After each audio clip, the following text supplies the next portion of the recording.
আজকের বিকেলের খাবার। আজকে তো বেশ বৃষ্টি হয়েছে এখানে, তাই জন্য বেশ ঠান্ডা ঠান্ডা ওয়েদারে একটু বাইরের খাবার খেতে ইচ্ছে করে বিকেল হলেই। তাই জন্য আজকে বিকেলে বাইরে থেকে মিষ্টি দোকান থেকে কচুরি আর তার সাথে আলুর ঝোল।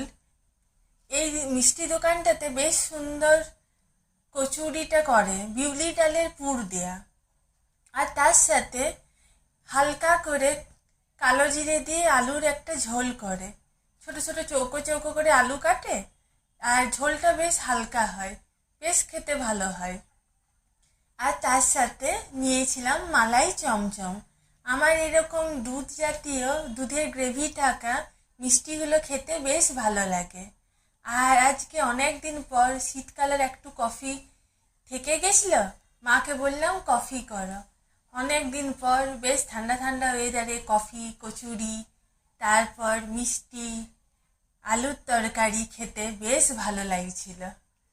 এই হলো আজকের বিকেলের খাবার। কেমন লাগলো অবশ্যই জানিও। আর তোমাদের এখানে কেমন বৃষ্টি হচ্ছে সেটাও জানিও। মনে হয়, হ্যাঁ, আষাঢ় মাস তো পড়েই গেছে, বৃষ্টি শুরু হয়ে গেল আষাঢ় মাস পড়ার সাথে সাথে।